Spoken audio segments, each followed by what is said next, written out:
Hey, happy Tuesday. My goodness, Monday already in the rearview mirror, and we are marching forward into the work week. So glad to have you with us. Thanks for hanging out. Thanks for being all in with Amy Lawrence.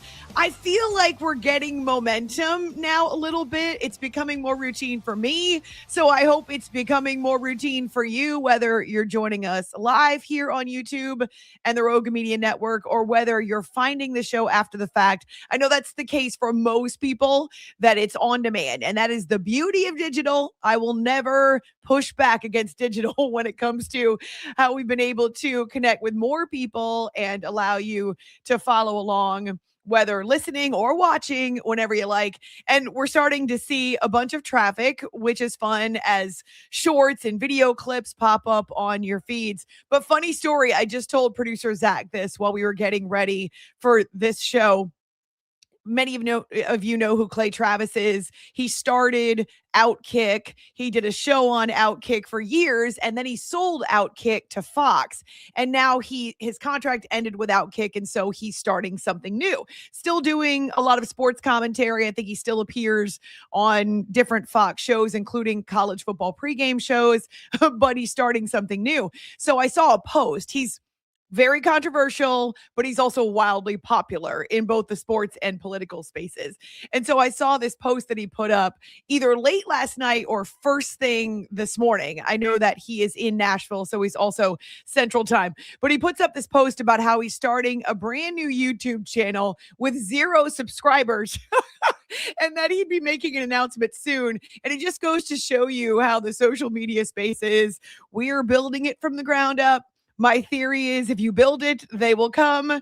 And we're kind of the little engine that could in this space, gradually building, and we'll get more momentum during football season. Meanwhile, Clay puts a post out and boom, he's got like millions of subscribers in a couple of days, no doubt. So it's okay. I don't mind putting in the work, and I'm really enjoying the process of building. So happy Tuesday to you. Couple of things today that we didn't have time for yesterday, but I love to laugh. I know you all have a sense of humor sometimes, but going down the rabbit hole of all the Jayden Daniels 5 memes has been amazing. It's not just the sports world. It's actually outside the sports world too. And so we found our favorites that we're going to share. And it reminds me a little bit of the controversy. I'm using my air quotations because I don't think it was actually that controversial. It was pretty cut and dried, but people mercilessly pounded that couple that were caught on camera at the Coldplay concert. Remember the kiss cam? And Chris Martin says something about either they're super shy or they're having an affair. And then the whole world reacted and the whole thing blew up because of how they hid in shame, right? Well, those two both ended up quitting their jobs and moving on to other things. And I guess you could use that as an example of the 15 minutes of fame that come with a video like that goes viral. And so here we are with Jayden Daniels, and I'm kind of wondering who's getting roasted more, Kiss Cam couple or Jayden Daniels. And as we talk about with the internet, you can put something out there, or you can believe that you've made the right statement and that you have covered all your bases, but you cannot control the reaction. And sometimes stuff, that's the other word for it, sometimes stuff hits the fan and there is 0 that you can do about it when it gets out of your control. No amount of statements or posturing or trying to put the genie back in the bottle now for Jayden Daniels and his family are going to work. There's nothing they can do. It's out there, and it's damn funny too. Also, Roger Goodell drops a bombshell. So you'll see what the commissioner of the NFL had to say, even as we get ready to kick off 2026. Yet another WNBA gaffe. And now there's pointing fingers. They did it. No, they did it. Oh, we had nothing to do with it. Oh, we didn't know anything about it. Right. And then finally, a little bit of gamesmanship from one of the coaches in the NFL who lures a player onto his roster, even when that player had designs or I guess had intentions to go sign somewhere else. So right before the season kicks off, it's all work and no play for these coaches who are trying to build their roster. So we've got some fun stuff, some topics lined up for you. And also, we'd love to hear your comments here. Gosh, radio habits die hard. We love to see your comments on the stream here. And then when you play back, of course, those comments pop up again. It's kind of fun too, as though you're watching it live. And so we're excited to see what you have to say this morning and it also have you weigh in. And then on our social media, of course, connecting throughout the day.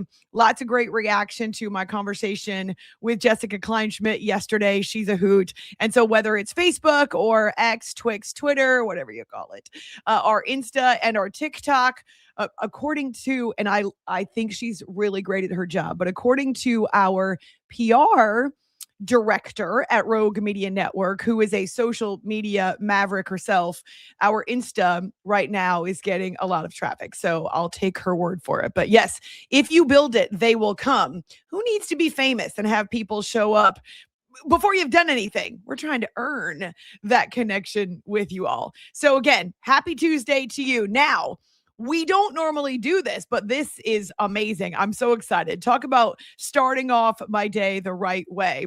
Even as we're dog sitting, my mom's dog today. So we've got 3 dogs that are just running around. They're running us, not the other way around. But it seems appropriate to welcome in today's guest first thing. And the story about Matt the Musher, if you don't know who he is from my days on After Hours, he really did become a celebrity and we loved our connections with him. But one night on the show, we decided we would do best dog breeds. I don't know how we stumbled on it, kind of like the show where we did best cheeses. We just sometimes got off the beaten path. And as I tell you all the time, we agree on nothing in this country except for football and dogs. And so unbeknownst to me at the time, we had a listener in Alaska who was preparing to run his first ever Iditarod, that iconic sled dog race that takes place every year across Alaska, roughly 1,000 miles. It's grueling. It's the type of event that a lot of people don't even finish because of the conditions and the challenges of it. So we get a call from a guy named Matt, who was later dubbed Matt the Musher, and he tells us about why Huskies are the best dog breed. And over the course of that conversation on my old show, After Hours with Amy Lawrence, he reveals that he's preparing and training for his first ever Iditarod. So we asked him if we could follow along with him, if we could support him, if we could have him on the show at different times throughout his training and get ready as he's getting ready for the Iditarod, but really just to support him throughout.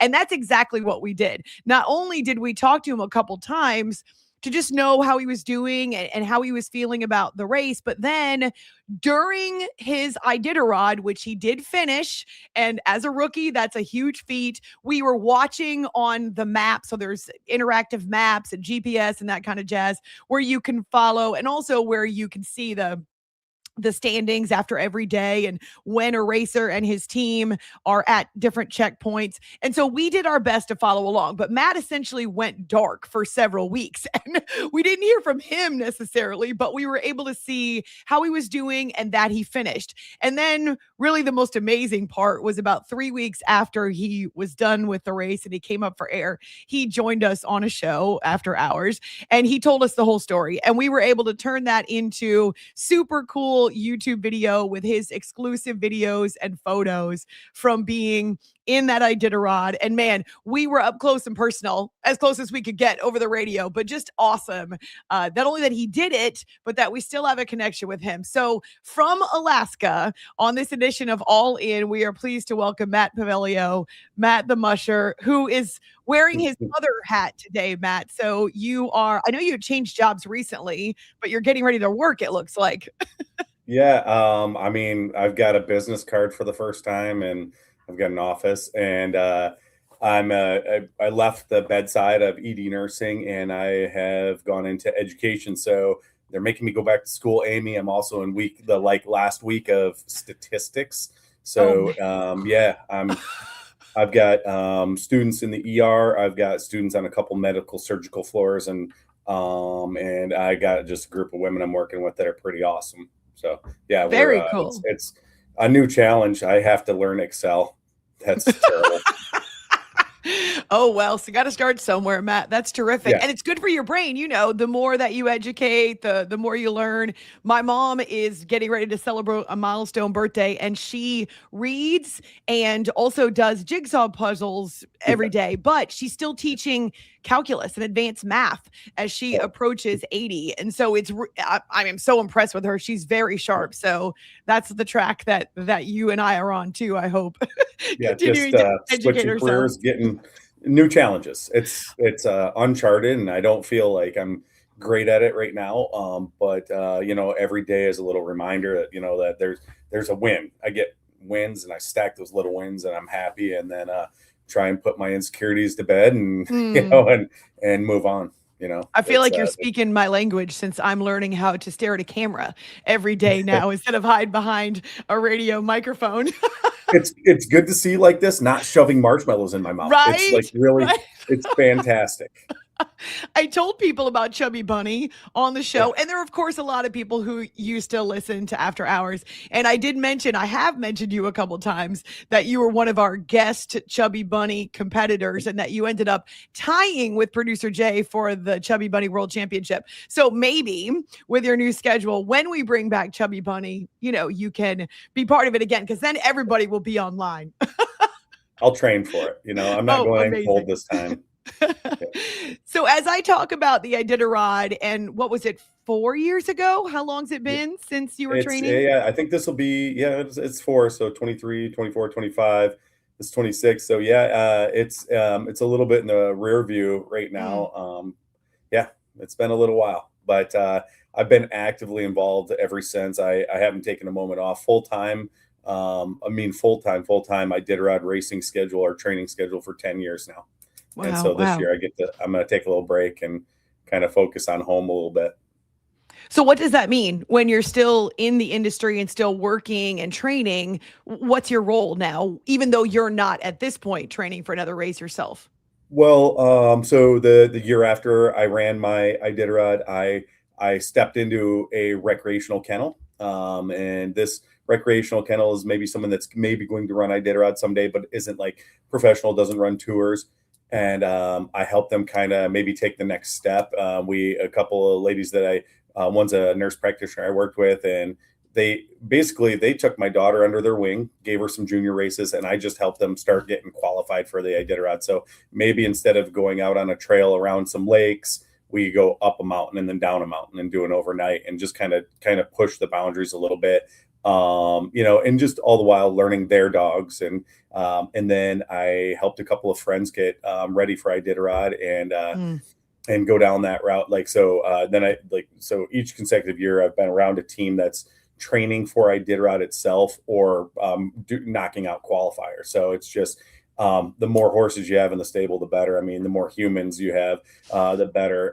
And so just kind of being there to support them because there's bad snow conditions. You might have to travel, so an extra person to help load dogs and load equipment is a big deal. Or a windstorm comes down and blows down trees on 20 miles of trail. Well, you got to go out there and Mm. clear those trails and groom those trails, get them ready for the dogs. So like I'm there helping the families get ready. So that's and then race organization. Like the real future for me is junior qualifiers, getting the kiddos ready. My daughter got so when I'm helping these other teams and like people, I don't know if most of you guys know, I don't own my dogs. I have two racing dogs. These people were giving my daughter TG, like teams to run in junior Iditarod races. So I go and help junior Iditarod, junior Willow get their races going, whether I'm putting in trails or being a race judge or something, just kind of pre-organization, seeking funding. That's going to be my passion right now is kind of doing that. So I will help with the junior races this year, and I'll sneak out and run dogs somehow, some way. I still got Toasty and Kissy at home, and they are nuts. So they are full trained Huskies. They don't sit, they don't lay. They kind of come back to me.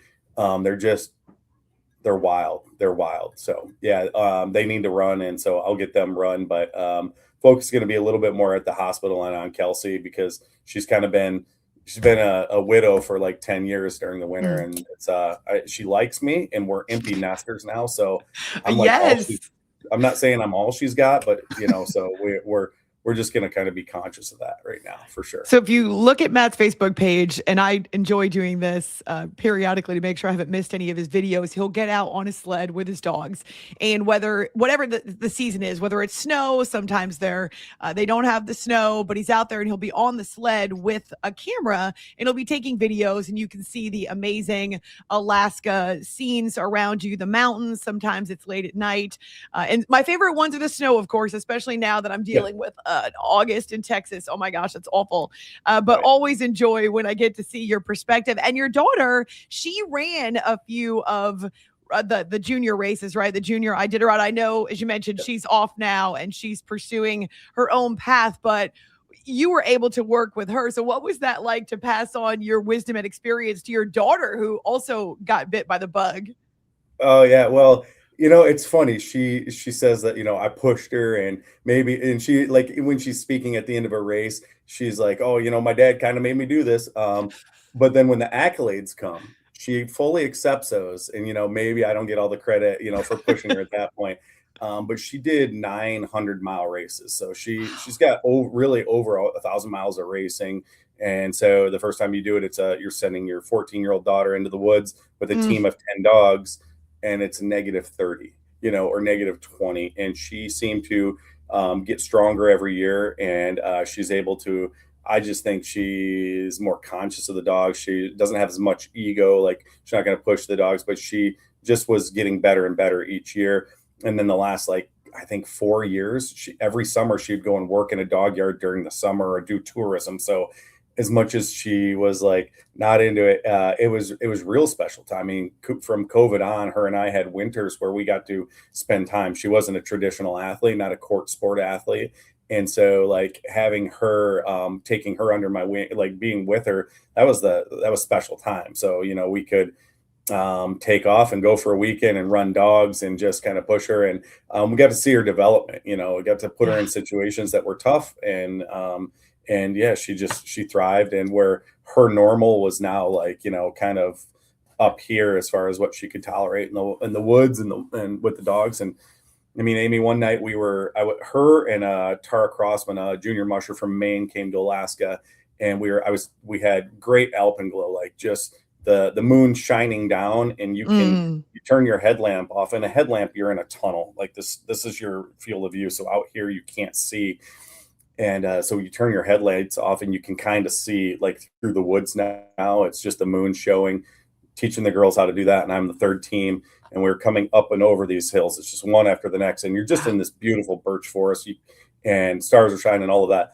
And the team in front of me, Tara, stopped. And I was like, "Keep going." And there's a team that's coming head on to us. And I'm like, just pass them. And she's like, "That's TG." So TG's team had turned around, and TG is standing in front of her sled, and there's a moose just spinning around.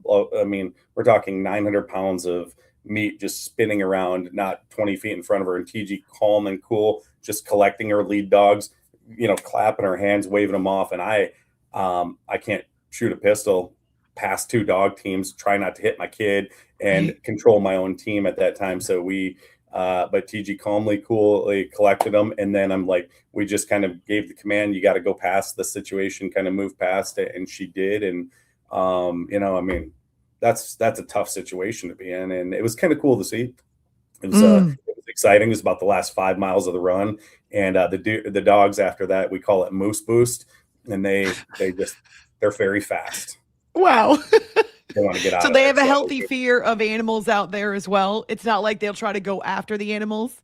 occasionally, you get a little critter, and they'll trigger a team, and that's pulling 12 huskies out of the woods after they're chasing a rabbit or something. Yeah, that'll happen occasionally, but most of the time they're just locked in. They're locked in. But after 30 miles, a lot of that craziness is gone. They're just kind of focused, and they're pretty into it. But you get a couple of wild cards. My dog Kissy, he chases animals. He's big dum dum. So yeah, he's not as locked in sometimes. So, So but yeah, going back to, I'm sorry, go ahead. no, no, I was done. Going back to your Iditarod, you had some encounters with animals. And of course, you had some times where you're racing at night and it's just you and your team and the light that you can muster. What do you remember now, a few years removed? What are the moments that stand out to you the most about that experience? I mean, there's just a lot of good natural moments, like I think about it in terms of like just overall, it was you cut off from the internet and the phone and all of that, and you're gone for 2 weeks. Like all of a sudden you don't have to worry about, and I think it's why we golf, we hike, we do things. We just want to disconnect and kind of Mhm. get out there. You know, I it was 2 nights, and you kind of the first 2 nights are kind of acclimatization, and you're just kind of getting used to that sleeplessness. And I wake up, and it's a bluebird day, and we have to cross these wind blowing rivers, and we're going into an area called the Buffalo Tunnels, and there's just buffalo turds everywhere, just huge buffalo turds. Like wood bison have been located there, and so I start taking pictures. I'm like, this is this beautiful landscape, and you might see a horizon. There's just a big pile of dung, and I'm like, I'm not going to see one of these things. I mean, the that was there, but I saw water, or not a water bison, but a wood bison that was perished, but it had been stuck in the ice, and it cracked Oh, through the ice, and it churned it up for like 20 or 30 yards. And so it's like got a great picture, like its head's out and one of its arms, and then there's in a circle around it, there's like the dung, but it's like they held vigil. There was not a hair on this thing touched. It was just wow. like the rest of the herd stayed close, didn't Wow. allow it to be attacked or anything like that. And I'm just sitting there just like just in awe of it. And I've got a video of that, like a little loop on my phone. It's pretty amazing. So that was pretty neat. And then I come up through the woods, and I remembered like there was this like broken sled on the head. Someone was pulling a trailer on their dog sled, and it broke off. And I'm like looking at it, I'm like thinking maybe I'll grab that thing and try and tow it to the next checkpoint or something like that. I still had like 60 miles ago. It was a terrible idea. But I was like, I'm looking, and I look up, and all of a sudden there's 4 or 5 bison, and we're kind of in the trees now, and 4 or 5 bison's just staring at me, and my dogs are like, they're not barking or charging, they're like, whoa. And so we kind of have like a little moment, not necessarily a standoff, but we're recognizing we're there. I'm recognizing we are not moving forward anymore. And Wow. then they just started stampeding off the trail and just dissipated into the woods. Pretty sure it wasn't a hallucination, but like I've got a lot of dung pictures to prove that they were at least in the area. Yep. That was pretty neat. And then later on that night, we camped during the day at like a and then we had a run into this town called the Nikolai. We're in this area called the Burn at this point, and we run into Nikolai, and we're getting paced by some creature. It was a wolf or a coyote, and you can just see Whoa. eyes off to the side, not worrisome, like they're just curious, like what is this? Like I'm probably the 30th team to come through at this point, but like we're getting paced by some creature. And then after that, it wasn't the only other animal I saw was a dead moose, and he was right in the middle of the trail, and that was right outside the village. And Matt Failer, one of the other mushers, had to like it got into his team. The moose that was sitting at the edge of the village, like harassing mushers, and Matt had to shoot it and like Oh my disembowel gosh. it. And so it was great. There's this not super wide trail, and the villagers came and put like marking stakes all around this moose, as if you're not going to see a giant moose in the trail. But thank you. Maybe it's for the higher speed vehicles, but it was like obviously it was pretty neat. But then Wow. the villagers end up harvesting that moose, so it's kind of neat. But really, thank God, not a lot of interaction with the big Mm. animals out there during the trail. I think the story that I remember is toward the end of your Iditarod where you had an incident, the dogs had gotten tangled up or had the sled fallen over completely, something like that, and they got off the trail and you had to essentially get everything back online and get the dogs untangled before you could continue. I mean, that type of thing in the cold, I don't know if it was in the dark or not, but man, there are complications that you have to know how to deal with in that moment. Yeah, yes, absolutely. Yeah. But also like you kind of got to be dumb about it and not overanalyze and just kind of do the next little thing, because you start thinking about the big picture. And like I when that happened, it's the last run, and you're in this area called the blowhole. You got this formation of the mountains that pushes these katabatic winds down to the ocean. And one of the one of the experienced mushers said, if you have problems, don't stop. And I'm like, well, that's an interesting thing. Well, my sled was, the sled should drive like this. And the dog team's like out in front and you're going, well, the wind is coming this way. And my sled, I had to like drive, like I'm sideways on my sled, with the nose facing into the wind, but my dog team is running like I'm perpendicular to my dog team, like not Oh my gosh. following behind it, but I'm like this, and the dog team's going like this, and the wind just kind of picks me up and then sets me down like that. Again, it was weird, Amy. It was like blue sky, but just ground blizzard at 70, 80 miles per hour. And so we get pushed off this big hill onto this river. I can't remember the name. It starts with a K, but it's this like band of turquoise, like wind blowing, and it's just like that glacial turquoise. And I've got like my ice spikes on my boots, and I'm able to get some traction. But like halfway down the hill, I was just getting dragged down it. I couldn't stop. The snow was like had a crust on it, was a couple feet deep, and we get down to the bottom. I'm looking up at the trail, going, I just see I see a couple of the markers, and they're barely see them, and they're a couple hundred feet up, and I'm just like, man, that's going to be real hard. So I'd have to get my snowshoes on, pull them up there, convince the dogs to go into the wind. So we just decided, I was kind of paralleling that trail above me. So we just started running the river, got everything kind of organized. And that, sure enough, that trail was up here, and it kind of dropped down to the river and crossed the river and went up another bluff. So we like kind of took a shortcut, and then we got out into, like, we come out of the hills like within a mile, and it's really blowing for about 2 miles. And we came out of it as soon as we got into it, and then I was the last team for 2 days to go through there. 6 mushers got stuck behind me in that storm.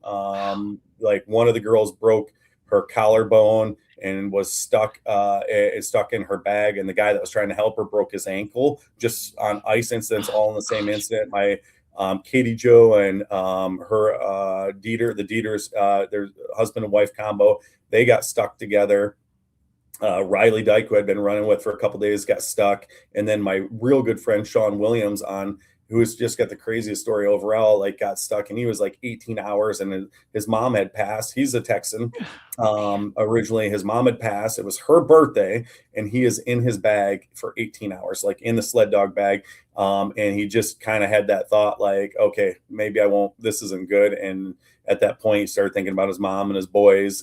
He's got 2 young ones, and he hit his spot, and the rescue team still couldn't come right to him because it was so bad out there. But like, very fortunate to get through that. And you get through it, and you see Safety Roadhouse. You're 20 miles out. They make you put your bib on, get ready to go into Nome. And you just don't know how fortunate you are until you get through it. So the thought of running it again is kind of awesome, but then I might not be as lucky. I was in a protective bubble the whole time, it felt like. So just, I'm not delusional thinking it'll just be an easy piece of cake anymore. Now I know what it's all about. It's twice as scary. What would you say are the major reasons or factors that keep people from finishing, or that, you were talking about the storm, that don't allow them to do the full 1,000 miles? So during the race, you got to have a good plan, right? And then try and stick to it. And to stick to it and kind of keep that's dog care. That's like how far you're going to run, how long you're going to run. That's a lot of work's got to go into that, and you got to look at a lot of different sources, not only your own. And then, and during the course of exercising your plan, you've got to protect your cognitive fuel. You've got to take your own breaks. You've got to stay aware. You got to be able to identify problems before they happen. You need to be physically ready to push through them. And it's amazing. It's not necessarily, you don't have to be the biggest, strongest athlete, because you just have to be able to push through them. And then you have to be able to adapt. And if you can't do any one of those things or work them together, like you're going to have some trouble. So I think dog problems, you got to keep your dogs running healthy. You got to keep the viruses. You got to keep the gastritis that could happen. You got to keep all that at a base. You got to, if you see it, you got to recognize it and get to talk to the vets and kind of come up with a plan, or have tools on your own. And then just monitor your dogs, like constantly, every armpit, every point that touches a harness, every paw, and then just kind of pump them up, there's a lot of different coaches out there, and we all know it in sports, like there's going to be some Bobby Knights, and then there's going to be some, Jim Valvano's, and you got Mm. to figure out which one you need to be at which time. And I just think positive reinforcement with the dogs are good. Yeah, I mean, it's just that there's a lot of things that can take you out, but I think the number one thing that can take you out is ego. You're just like, I'm racing, and if you got a team that can win Iditarod, sure, go ahead and do it. If you have a training pool of 150 dogs and you've got 6 people helping you handle and train and get everything together in your full Formula One type race team, sure. But if you're someone like me or anybody else that's like, well, I'm running someone else's dog, so I have to be a little more responsible with them. I also, I just, I want to finish this thing. I want to get into the villages, meet the people, finish, have all that, and maybe I only get to do this one time. Then you got to be really conservative. And so, yeah, just kind of being honest with your training plan and what you're working with, and then again, being that ability to adapt on the fly. And it's the same thing I teach the nurses in the hospital. You got to, like, again, have a plan, protect yourself, be prepared mentally, physically, to love on the patients, and then adapt. So that's like kind of. People, yeah, I mean, it's crazy because you don't know it's coming, right? So it could be any manner of things: bison, a storm, some wind, whatever the weather conditions might be. People Yeah. ask me a lot though, and this goes back to even when we had you on the show as you were preparing and training for your first Iditarod. People ask about the dogs, like, Yeah. is this cruel? The dogs get hurt or they suffer injuries, or in worst cases, of course, Yeah. you might lose a dog or a dog might pass away. So how do you make sure that the dogs, I know you told me they love to run. This is Yeah. what they want to do. So they enjoy doing this. But how do you make sure that the dogs are well cared for and prepared for something like this? Well, you fight all the old school ideologies, like don't bring the vets over because they'll just find problems. Well, you want them, so you become transparent, and that's like not only in your race practice but your yard practice and your videos. You just don't you don't cover anything up. You got to be transparent. Smart. What I tell the junior mushers that I'm running with is like, if you bring a vet team over, yeah, they might find something, but you get 6 people massaging your dog team, looking at your dog team, caring for your dog team. That gives you a little bit of time to kind of, it's just extra hands. So bring them in. And then just, yeah, I mean, you can tell if a dog's not having fun. You really can. You can see it in their eyes. You see it in their, like, they sulk, And so if they're not having fun, Yeah. you send them home. And really, like, we grade them. I mean, things can happen. A dog can step in a moose hole and hurt a shoulder, and then they're done. You don't push it. There's some tricks to bring them back and this and that, but like overall, like you just kind of, you run at a slow pace. You're careful when you need to be. You feed them the best food, and then you don't do it unless you can afford, or you have the ability to do that. Treat them the best they can. It's just, there's good practice out there. We got great vet med. We got great science behind it. Like, let's use our resources. So I think just being transparent with the judges and who you are, it's hard. It is really hard on the dogs, and it is like, and you just got to be trained. If you're trained for it, I don't think it's as bad of a thing. And they are just super efficient, beautiful creatures. But yeah, the Mm. second that it's not right, you gotta ego aside, stop what you're doing and figure that out, because it's a shitty look on the sport to push a dog. It's a real, just what kind of person does that? Yeah, Yeah. right. So the picture, whether it's a movie or whether it's a still photo, that always comes to mind when I think about mushing or even talk to you, is that photo where the dogs are taking a break and they're all still on their lines, right? But they're loosened from their harnesses. They've eaten. They curl up. I don't know if they're in blankets, but they curl up and they get piled over by snow because it's Yeah. snowing or there's conditions. I mean, that to me feels like the kind of the way that they rest. But I don't know if that's just a movie thing. Is that No, how it happens?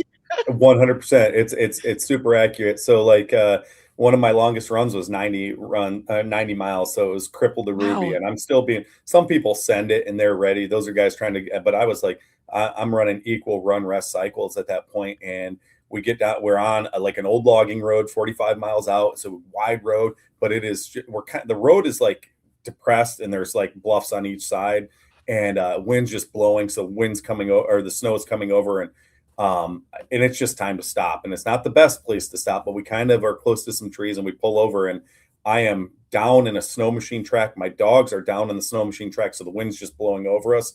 And it was the first only time that I actually got my sleeping bag all the way out on the trail. I take my boots off, I get into my sleeping bag, put blankets on the dogs, and we just curled up and went to bed. And they love it. When you pull a dog out of that, like that curl, their noses are warm, their paws are Oh, warm, and their bellies are warm, and they just, you can pull them out with a couple different ways. You kind of go and rub them, wake them up, or if you just start fiddling, they know we're getting ready to go.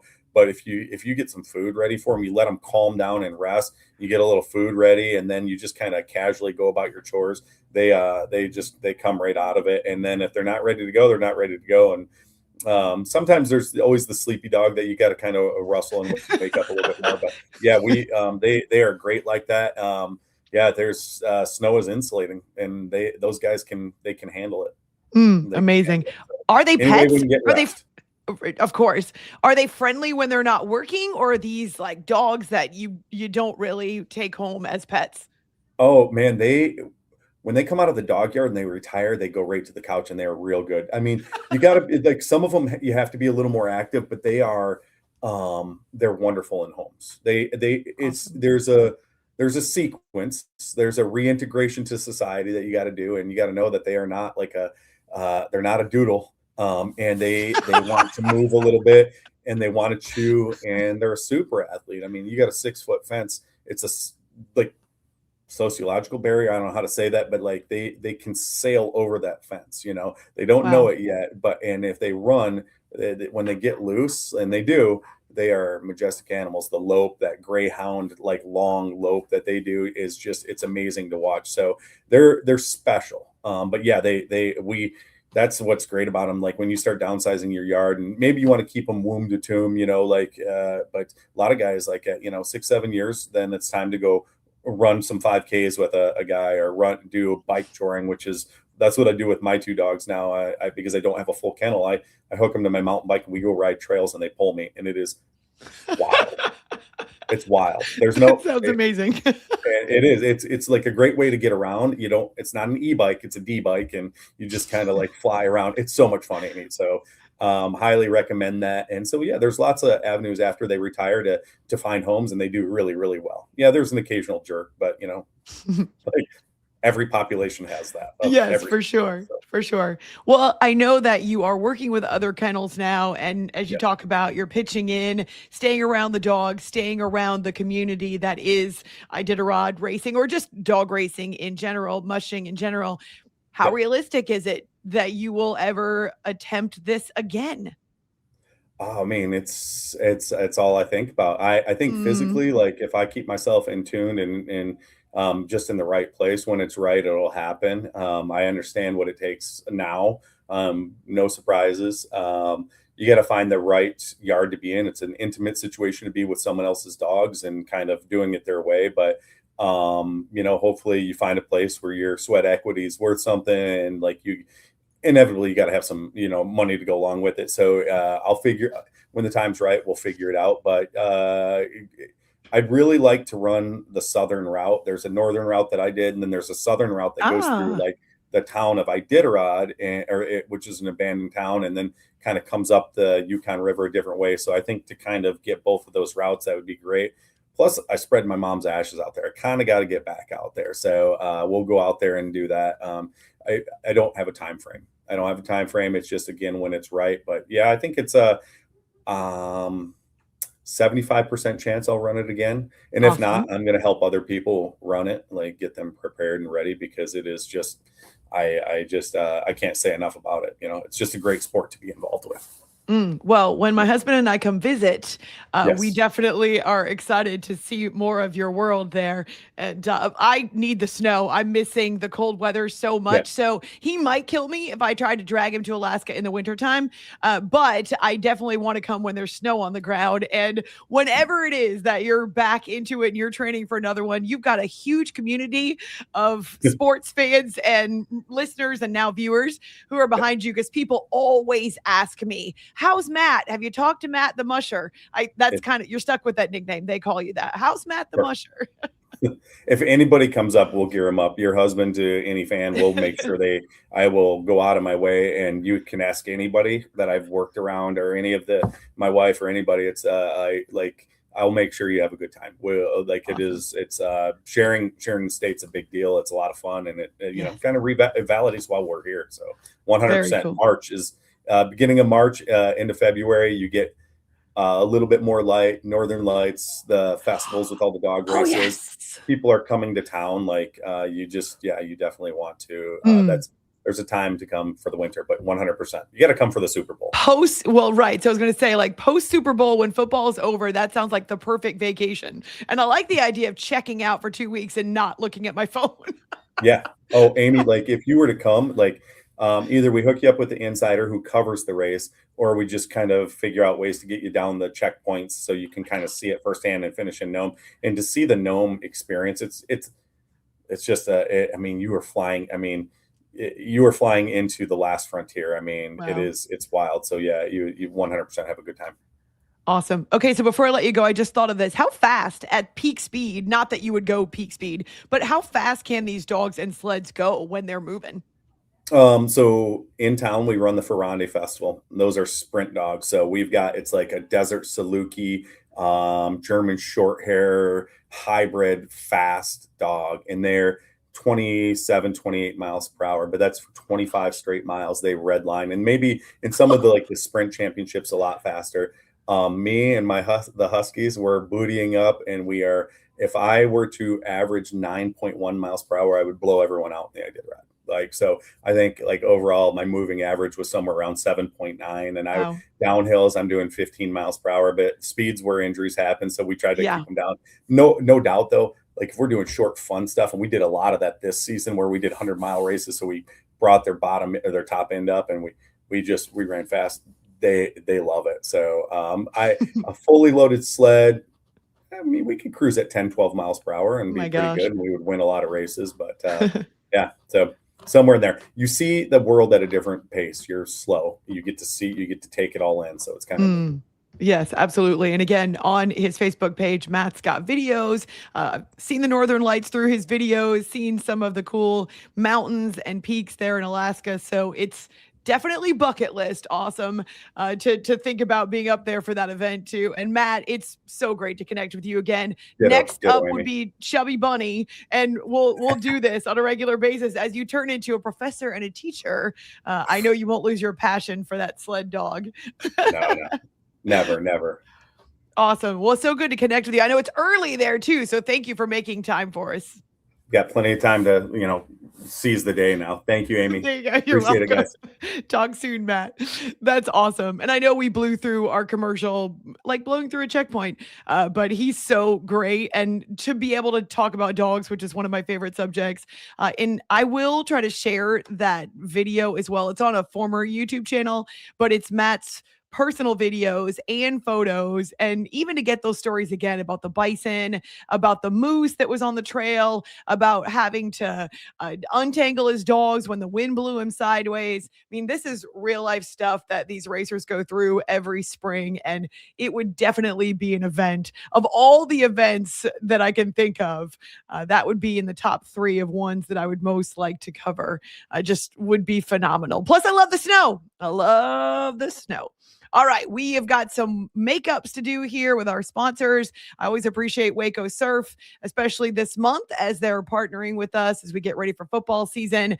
Yes, a lot of kids either in school or getting ready to head back to school, but there's still a Labor Day weekend coming up. And of course, it's still hot in many parts of the country. So thanks to Waco Surf, where you can go and you can stay and you can play. It's All In with Amy Lawrence here on YouTube and the Rogue Media Network.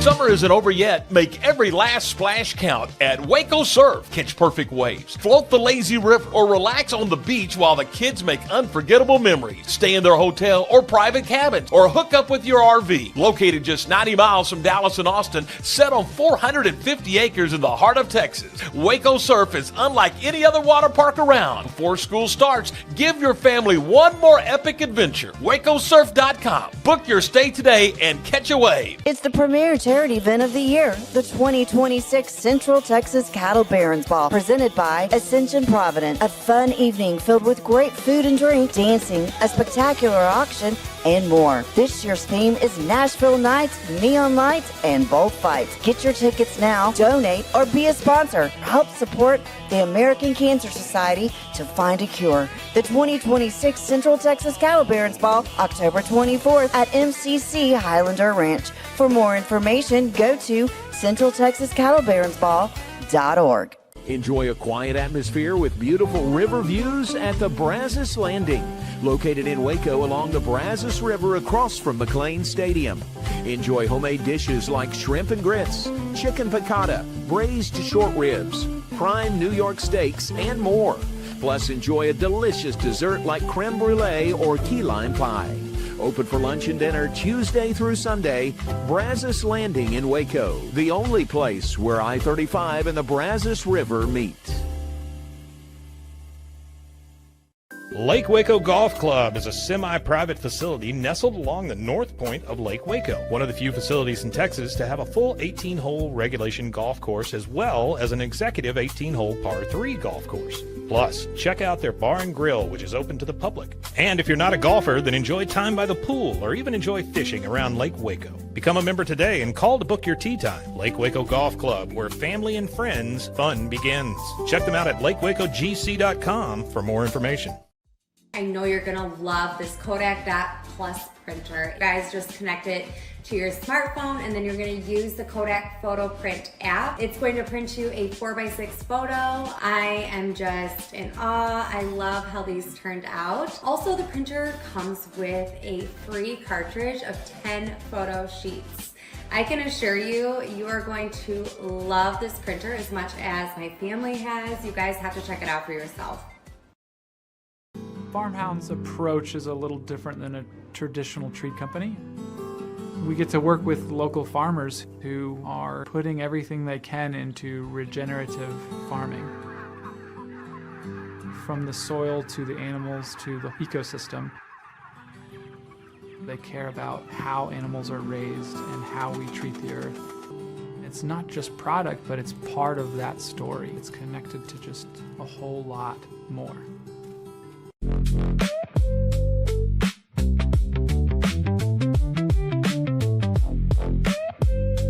I love all of Matt the Musher comments on our stream here. Lots of you sending messages to Matt, including one of the kennels that he works with, Rock On Racing. They were following along as well, and so I see that. It's really good to see him because I hadn't seen him since the Chubby Bunny World Championship, and that goes back to a couple months after he ran the Iditarod. So Matt and I keep in touch, and it's really good to check in with him now and then as he's making a change in his career, and of course, still harbors those dreams of getting back and running another Iditarod. And you heard it from him, 75% chance that he will end up, I like those odds, that he will end up running another one. But it does require finding sponsors and raising money and making sure you're connected with the right kennel and you're trained. And that means mental, physical, emotional, all of those elements and factors. Love to hear from all of you on the stream, but yeah, really neat to see the reactions to Matt's appearance. And I know I went a little longer. I was just saying to producer Zach during the break how much I love the freedom, the fact that I don't have to be beholden to a clock in this format. And I remember that my new boss, Corey of Rogue Media Network, said, hey, if you have a guest that you want to talk to a little bit longer, then keep that guest a little bit longer and don't worry about taking a break at a particular time. And I actually thought to myself then when he said it, oh, no, that's not me. I got to be committed to a particular format and a clock. And now into week number 3 here on All In, I'm finding out that, well, you know that I have good conversations and I love to talk and I really enjoy connecting with people. Now it's people that I've met in other walks of my professional career. And it's so great to now welcome them and see them in this new format. So, yeah, I'm finding out these conversations go longer than I anticipated. And I didn't always have that freedom when I was doing a radio show because of the limitations of the clock and advertisers. Not that we don't care about our corporate partners. Of course we do. But great to connect with Matt and hear a little bit about his Iditarod memories and what he's doing now. And I know many of you appreciate that because you always ask. So many of you still reach out to me and say, how's Matt the Musher? Have you talked to him? All right. So moving forward now, different kind of sport, though. Certainly those dogs are athletes, and the Iditarod mushers themselves, they're also athletes. But if you haven't seen this news from the NFL, this is a big deal and it's making waves right now. I wonder if the reason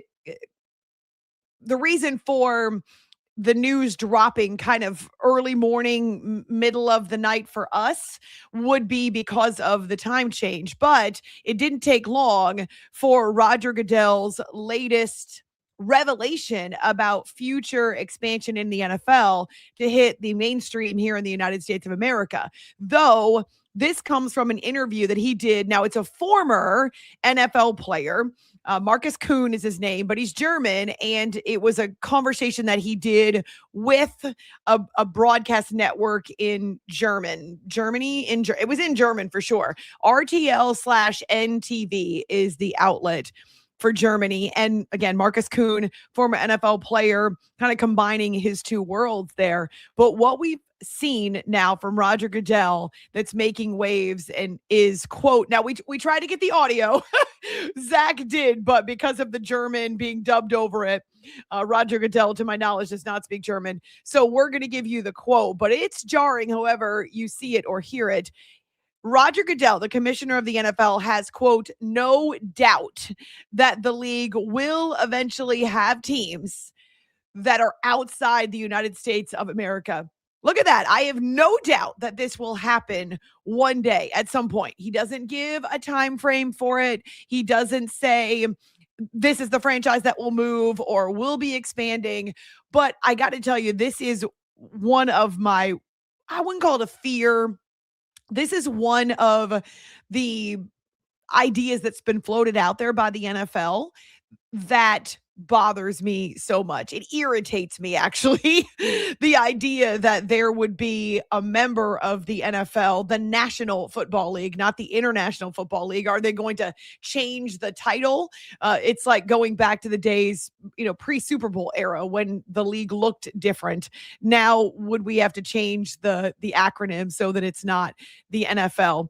So Roger Goodell goes on to say that at that point, they would likely have a Super Bowl outside the United States. So that was kind of the conversation with Marcus Kuhn. I think actually this was born out of him asking if a Super Bowl could potentially be scheduled and planned and then held outside the USA. And what Roger Goodell said is, well, that's a possibility, but that we need to have a team in whatever city that is first. Right? And that's really the plan, the prototype for the NFL with its new stadiums is they essentially commit every time an NFL owner or an ownership group builds a new stadium, they commit to having a Super Bowl in that stadium. So think back to when you had the new stadium in Minneapolis. Obviously, it's indoors, but there was a Super Bowl there not long after. SoFi Stadium in Los Angeles is about to hold its second Super Bowl since it opened. And is it 6 years, maybe 6 years, 7 years that the stadium's been open for the Rams? Stan Kroenke, of course, the owner of the Rams who moved them from St. Louis to LA or back to LA. He's the one that was behind building the new stadium. And of course, the Chargers are now there too. And so the process is generally that they have a couple years. Sometimes it's only one season in a new stadium, Vegas being another recent example of a stadium that was built that then got to host a Super Bowl. And so if they were to send a Super Bowl outside the United States of America, which I do not love, I hate the idea actually, they would first have to go through at least a season, maybe two, of international football to be sure that all the safety concerns were addressed, that the stadium and the field were in the condition that they would need to host a Super Bowl, that the Super Bowl itself could manage the influx of all the, and this would be global, the global media that would descend, not to mention, could the teams get in and out of there? What's the process for travel, right? So they've now got games. In fact, it's 61 regular season games outside the United States now, 61 and counting that they've had, because they've been expanding their international presence and footprint for years. And every year they add another one here or there. And most recently, it's Australia. Okay, so in 2026, this is a new record. 9 games outside our U.S. borders. And you'll get the 3 in England. I think it's 2 different stadiums in England. They've got one in Brazil, of course. I was just seeing that the game in Rio, not Reno. I don't think they've got a stadium ready for an NFL team. But the game in Rio, which is late in September, they were just announcing the entertainment, both the national anthem and the halftime performances. So they make these a huge show. France, Spain, Germany, Mexico, and now Australia. And it's become a big deal. Not only are these games making money locally, so think about how a Super Bowl lands in a city in the U.S. and there's a ton of money to be made, not only because of the influx of people that stay in hotels and eat in restaurants, but also the vendors that show up and the corporate partners that are there. So the Super Bowl is big business and huge revenue for any city that hosts that Super Bowl, which is why you've got the bids and the Super Bowls. They're plotted out like 5 to 6 years in advance so that these cities can start to get ready, so that they can make sure that the infrastructure is there. Then you're talking about vendors and parking and all of the various ways that we as humans settle in when we travel to a particular spot for a week. So it's big business. We're talking about millions and millions of dollars in revenue for a city that hosts a Super Bowl. But there is a lot of logistics that have to be taken care of as well. And so I understand why he's saying what he says, is that if we're ever to do a Super Bowl outside the United States, which I hate because it's our league and the rest of the world has got their soccer, which is their football, but this is our sport. And not just that, it makes big money for the cities in the United States, but it's more than that. So going back to these 9 games that we'll have in 2026, it's like a Super Bowl for the cities that host them. Now, a lot of these cities are using their soccer stadiums, their football stadiums. They're used to seeing massive crowds, sometimes unruly crowds, but the safety aspect and the personnel that the NFL has to have on the ground for an international game, it's massive. And so when you think about the travel for the particular teams, we know these teams sometimes adopt different travel plans to try to see what works. Jacksonville has been the favorite team, the favorite son for the London game. So they've actually stayed in a week to try to acclimate overseas. And it's a neat travel experience, of course. Now, it's local. There's a lot of buzz and energy to get to host an NFL game, but there's also a lot of people that travel and make these international destinations. That's great when it's a one-off, or in the case of the NFL this season, a 9-off. But the challenge is when you have one team or 2 teams, or what, are you going to move a whole division overseas to England? Because that's the most likely spot, right? It's actually a shorter plane trip to fly from, say, New York or DC, one of those cities in the Northeast along the Atlantic Ocean. It's a quicker hop to go hop in a plane. It's a quicker hop to go across the pond to England than it is to go cross country from, say, New England to Arizona or New England to LA. And so it's not so much the length of travel, it's just the logistics, especially for divisional games. If you're going to move the entire AFC South from the Titans and the Jaguars and take that whole division, the Colts and the Texans, and I'm just spitballing here because it's the Jaguars who often are part of the international presence. I actually think that Roger Goodell and the NFL want the English fans to develop more of a relationship and almost like they adopt Jacksonville so I can be a fan of the Jaguars because I see them every year type of thing. So if you're not going to move an entire division out there across the pond or to another international location, well, then you're talking about one team that has extraordinary travel demands that really put it at a disadvantage, and you no longer have a level playing field. So you can't just move one team, and I don't know that you can move two teams either, because still those teams will have to log so many more miles. It's like putting a team in Hawaii or in Alaska.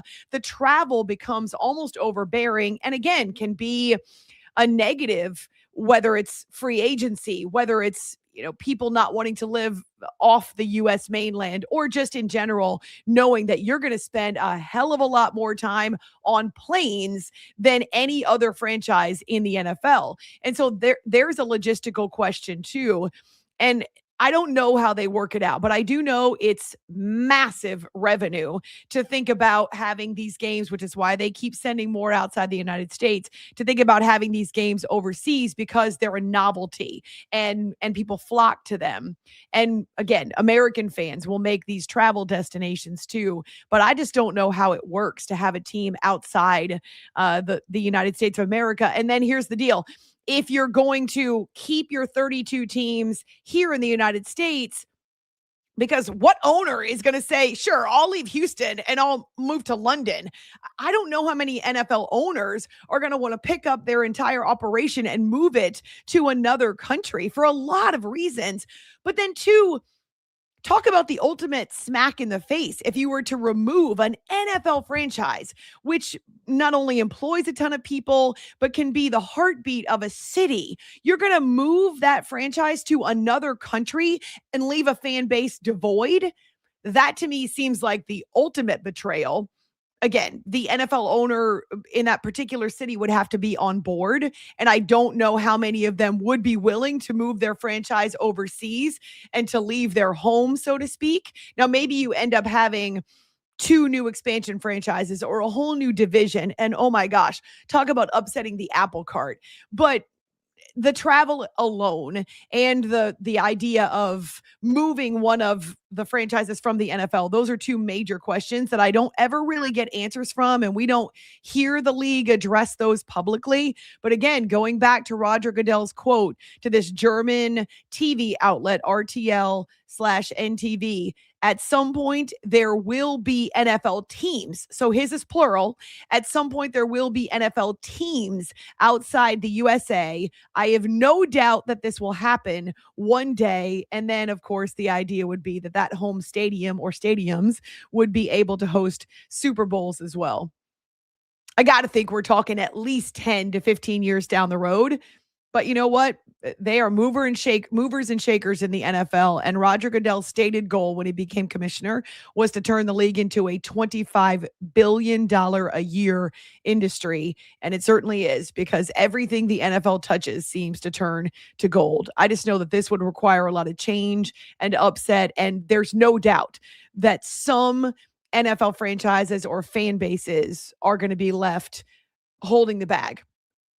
I don't know about the logistics. Maybe there's an owner who's going to volunteer, but it's crazy to even think about right now in 2026.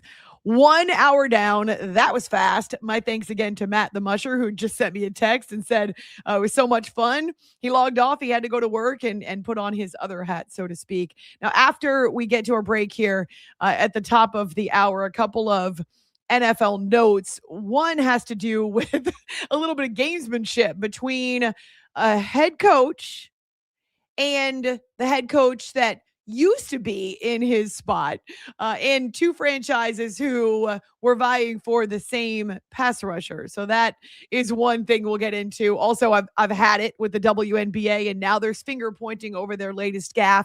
And we decided, after seeing the reaction to Jayden Daniels and his family feeling profoundly disrespected over the use of the number 5 at LSU after what his legacy means to that school, that we had to bring some of the best memes here onto All In with Amy Lawrence on YouTube and Rogue Media Network.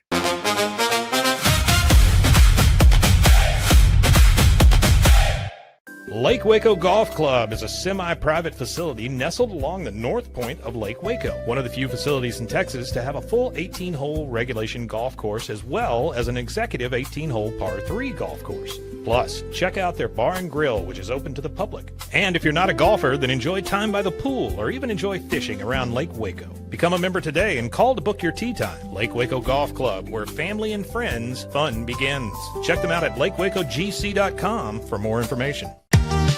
Summer isn't over yet. Make every last splash count at Waco Surf. Catch perfect waves, float the lazy river, or relax on the beach while the kids make unforgettable memories. Stay in their hotel or private cabins, or hook up with your RV. Located just 90 miles from Dallas and Austin, set on 450 acres in the heart of Texas, Waco Surf is unlike any other water park around. Before school starts, give your family one more epic adventure. WacoSurf.com. Book your stay today and catch a wave. It's the premier charity event of the year, the 2026 Central Texas Cattle Barons Ball, presented by Ascension Provident. A fun evening filled with great food and drink, dancing, a spectacular auction, and more. This year's theme is Nashville Nights, Neon Lights, and Bullfights. Get your tickets now, donate, or be a sponsor. Help support the American Cancer Society to find a cure. The 2026 Central Texas Cattle Barons Ball, October 24th at MCC Highlander Ranch. For more information, go to centraltexascattlebaronsball.org.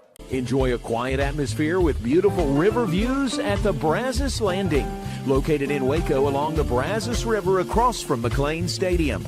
Enjoy homemade dishes like shrimp and grits, chicken piccata, braised short ribs, prime New York steaks, and more. Plus, enjoy a delicious dessert like creme brulee or key lime pie. Open for lunch and dinner Tuesday through Sunday. Brazos Landing in Waco, the only place where I-35 and the Brazos River meet.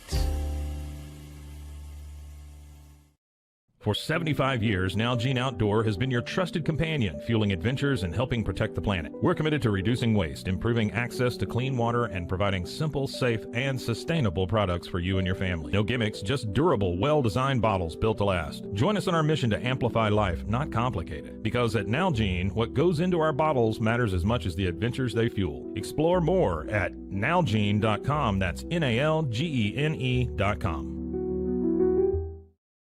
When you learn a language with Babbel, you start a journey that takes you further and further. Anytime and anywhere you wish. It's easy and fun. Broadens your horizons and keeps your brain fit. A journey into new thoughts, new cultures, new adventures.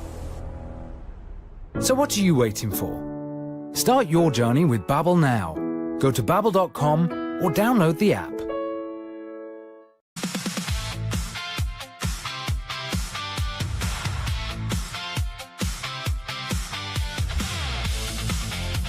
It's a terrific Tuesday, of course. Still seeing some of your messages on the YouTube stream.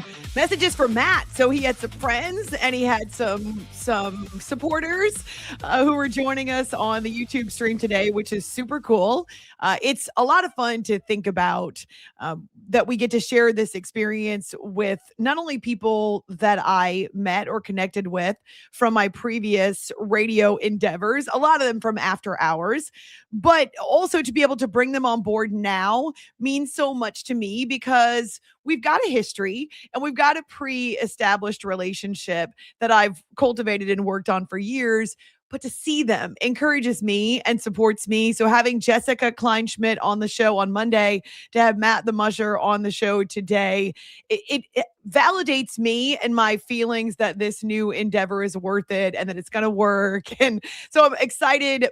It's a different process altogether in bringing people on board, but I've had to get used to it myself because even with SiriusXM and the shows I do now on Mad Dog Sports Radio or NFL Radio, I have to be on Zoom. Now, we're not always on video and our guests aren't always on video, but there is a video component if that's what we choose to do. And some of the different coaches or analysts or GMs even that I work with on NFL Radio, they like to have video at times so that we can see each other while we're collaborating on the show. So it's a very real, but new for me, element and factor in the media these days where so often the video is included.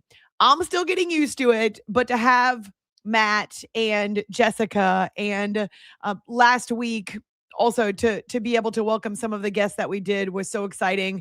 And as we move forward and we get ready for football season, to have more of the NFL's great insiders like Rob Motti, who's based in Philadelphia, covers the NFL for the AP. He will join us on Friday. So yes, it's validating for me, but also encourages me that what we're doing is worth it for these guests to jump onto. So I know they get a ton of requests, but it's cool that they make time.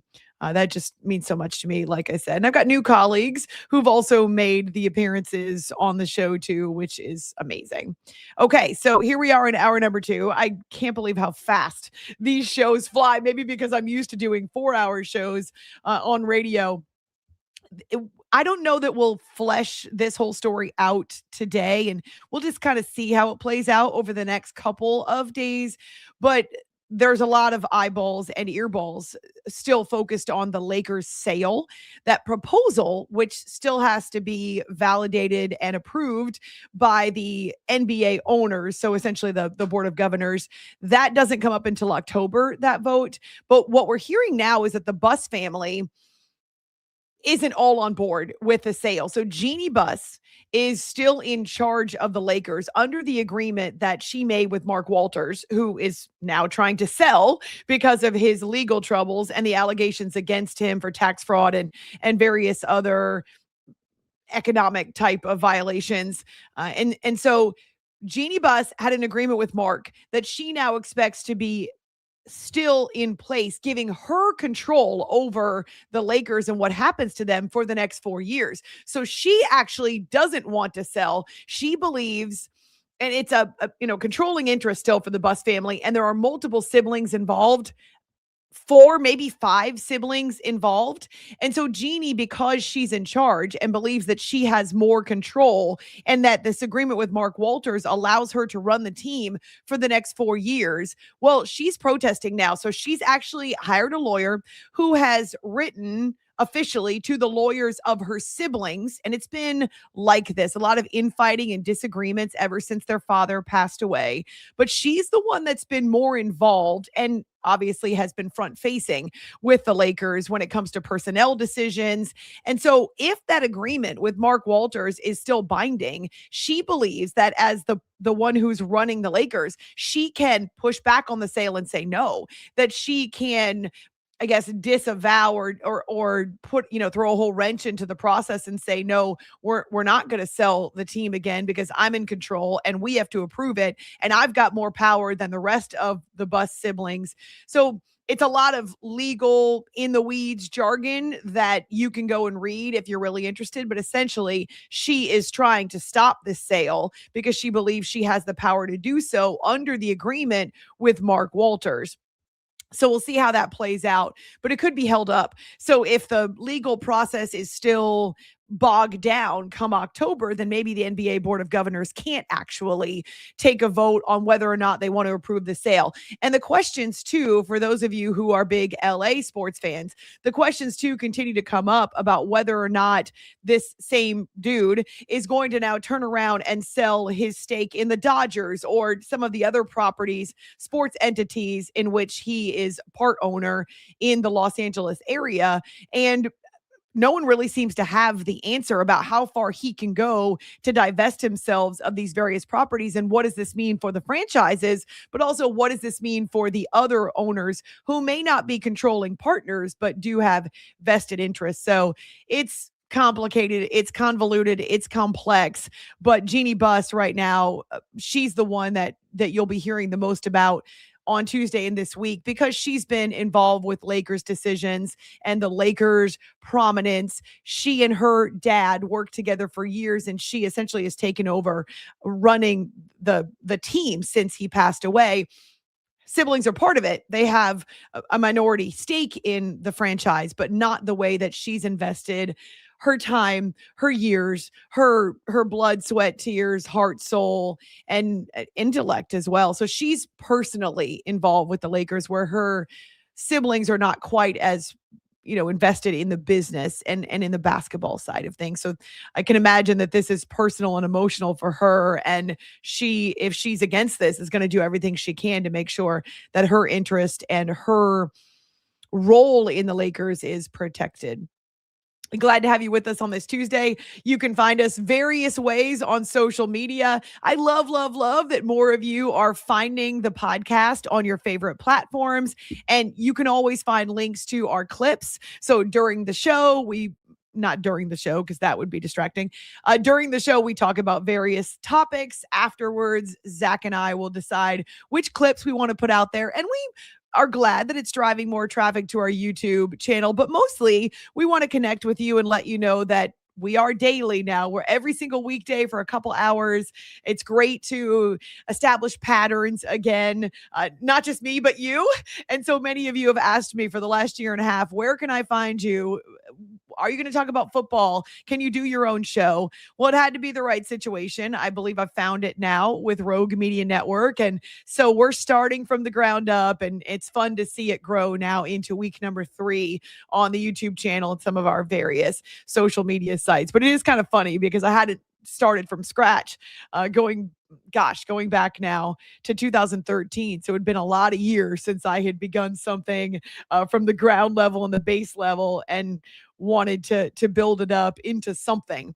But I believe in the formula that we've got. And I joined a brand new network in 2013 that was starting from scratch, and the way that it grew and the connections that we formed. I mean, those are really the seeds of this show, All In with Amy Lawrence.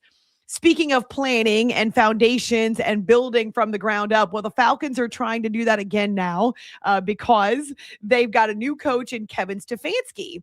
And this has been all too familiar for the Atlanta Falcons, not just the roster and the locker room, but also their front office and their fan base, where it's been a lot of change. It's been a bunch of different coaches. It's been maybe a few steps forward, but then multiple steps back, and feeling like they're not really making a lot of progress. So can Kevin Stefanski be the coach, be the one who is there for more than a year, more than 2 years? Can he be the one that stops this constant cycle of change? Can he be the one that restores Atlanta to a team that feels like they can compete in what is, let's be honest, a wide open South? Now, they don't have all the answers to all the questions right now because he needs some time. And that's so often where patience is required in this industry, whether it's the NFL, whether it's the NBA. Owners get impatient. Front offices get impatient. When a front office or a GM is hired before a coach and then they don't speak the same language, there can be clashes. So that's frustrating as well. Or to follow that train of thought down one more rung on the ladder, where it's a GM who doesn't have his coach in place, or it's a coach who doesn't have his quarterback in place. It can be even more transition and change, but there needs to be some patience that's instituted and that's implemented for these guys as they attempt to build their own foundation and establish their own culture. And Kevin Stefanski, for all of the rough hands that he was handed, all the rough hands that he was dealt, how about that, in Cleveland, he still managed to produce a winner and a couple of times get the Browns into the playoffs, even though Deshaun Watson was handed to him and that fully guaranteed contract, even though very often he didn't have any stability at the quarterback position, or the moves that were made by the front office are not moves that he would have made if it was him. Not that I believe a coach should be also the guy who's making all the personnel decisions, but a lot of times he was handed a roster or handed a complicated situation that he had to figure out, to make lemonade out of those lemons. Going back now to the days where, it's been a while since there's been stability at the coaching spot there in Atlanta. Dan Quinn was there for 6 years, and they did win an NFC championship. Remember, they got to the Super Bowl That was the 28-3 Super Bowl for the Falcons with Matt Ryan as the MVP.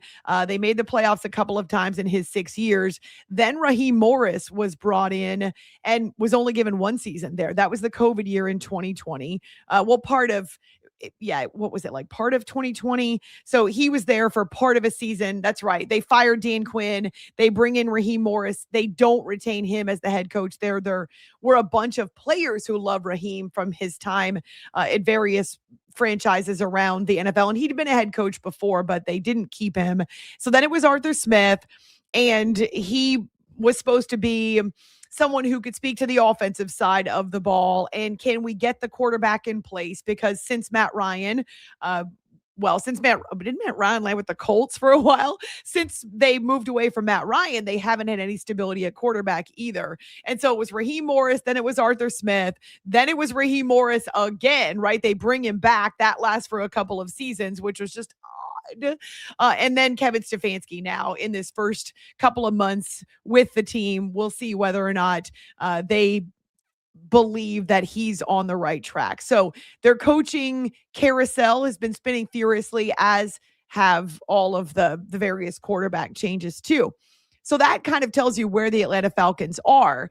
But even as Kevin Stefanski is attempting to build his defense and try to shore up that side of the ball, the major question for them has been pass rush. So the past couple of drafts, they've tried to bring in some pass rushers, and they just don't have it yet. They've tried free agents. They've tried rookies. They've tried a couple of different systems. But this has been an area that's been lacking for the Atlanta Falcons. So they finally felt like they were making some progress with Jalen Walker and then James Pierce. We talked about him on the Monday show with a suspension that will take him out for the first 8 games of this season. Jalen Walker, he tore his ACL, so he's out for the entire season. And so here they are trying to figure out, what do we do? They've got a couple veterans on the roster, but these are the guys that last year they feel like really gave that pass rush some teeth. I'm trying to remember with James Pierce. I'll go back and look just to make sure I have it. 10.5 sacks. That was the number I was going to give you, I promise. But I wanted to confirm. So he had 10.5 sacks in his rookie season. Jalen Walker is another guy that was able to bring some real effort and force and athleticism to that position. He had another 5.5 sacks, but neither of those guys will be available for the first half of this year. James Pierce supposed to be eligible to return from suspension in early November, but what do you do until then? So here's the funny part. Well, I guess it's funny. I think it's gamesmanship because it's Kevin Stefanski pulling a fast one against his former franchise. So according to the reports coming out of Cleveland, and Mary Kay Cabot is the longtime Browns insider who I follow. There are others as well. I really trust her. She'll make an appearance on this show at some point. Well, she said that Zadarius Smith, who did play for Stefanski and Cleveland going back a couple years, that Zadarius Smith was in training camp with the Browns going back to Thursday, and he was expected to sign with the Browns. Now remember, they lost Myles Garrett. Yes, they've got the Jared Verse explosive athletic ability on their roster now, but they would like to be able to add another pass rusher, and they had familiarity with Zadarius, or Z as he's called. And so they think they're going to sign Zadarius after he's with them on Thursday, only to find out that Kevin Stefanski and the Falcons signed him instead. And apparently he went to visit. They made him a pitch, an offer that was better than what any other franchise was making. That would include the Browns. And so now they've got a familiar pass rusher, or at least Kevin Stefanski has got a familiar pass rusher. Because again, he was with the Browns. They know each other well. They have a pre-established relationship. Z is now in his early 30s. And so he's coming off a season in which he didn't make he didn't log a lot of sacks. I'm not going to tell you he didn't make an impact, but maybe unfamiliar to him, changing again feeling like he's got this, the comfort zone with the Kevin Stefanski. He only managed 5 games last season, so of course he'd like to stay healthy over the course of this year, this 1-year deal with the Falcons. But how much that could mean to the Falcons if he has a resurgent campaign, again, the familiarity with the system with Stefanski and the guys that he's got on his coaching staff, if he can make an impact, it can help them bridge the gap until James Pierce returns. And then obviously they would hope to get Jalen Walker back after he rehabs from this torn ACL. But it is sort of funny to me that he was supposed to be signing with the Browns, that the Browns thought that they had him and they thought this was a done deal until, the coach they fired, who found a new job in Atlanta, decided, not so fast. Hey, Z, why don't you come over here? So that's kind of a funny story. I appreciate that. It's a very slim margin for error.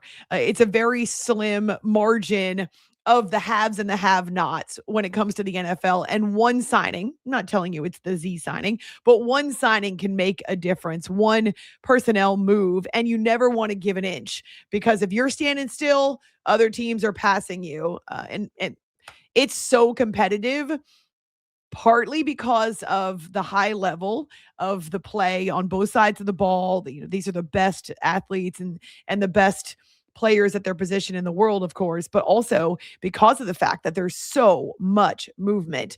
21 new offensive coordinators this season. Well, not meaning that they're all first-time OCs, but 21 offensive coordinators in new roles this year with teams where they weren't the OCs a year ago. I mean, that's pretty crazy. Think about a quarter, at least a quarter of the teams in the NFL change head coaches every year too. The quarter, I was going to say Russian roulette, but that's kind of a dark metaphor. The constant changing of quarterbacks, the musical chairs with quarterbacks. There's so much change from year to year that, of course, you're going to see that balance of power shift a little bit. All right. We are well into our second hour. We're moving, we're shaking. 2 more things I want to get to before this hour is done. So I've got to be Johnny on the spot. Or whatever.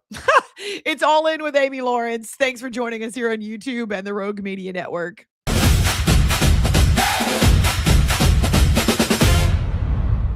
Enjoy a quiet atmosphere with beautiful river views at the Brazos Landing, located in Waco along the Brazos River across from McLean Stadium.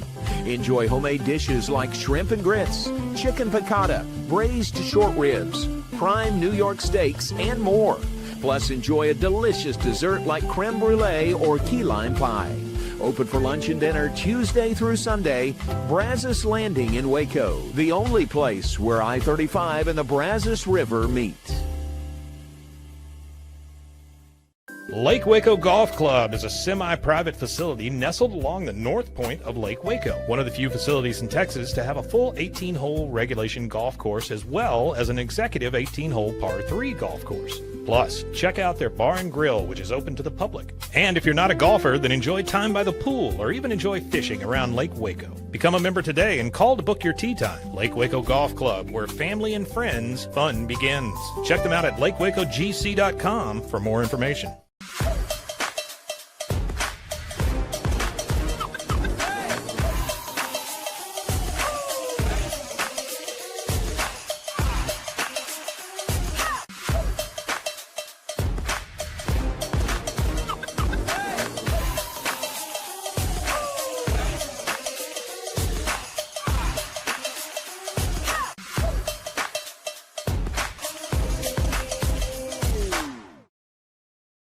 Farmhound's approach is a little different than a traditional treat company.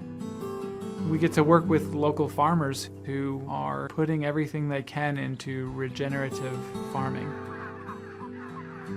From the soil to the animals to the ecosystem. They care about how animals are raised and how we treat the earth. It's not just product, but it's part of that story. It's connected to just a whole lot more. Tervis is all about staying hydrated with style and durability. You can trust Tervis tumblers to keep your drinks the perfect temperature, hot or cold, for hours. From the classic insulated tumblers to sleek stainless steel water bottles, Each product is built to last and comes in endless designs to match your personality. Stay refreshed and express yourself with Tervis. Visit tervis.com today and find your perfect tumbler.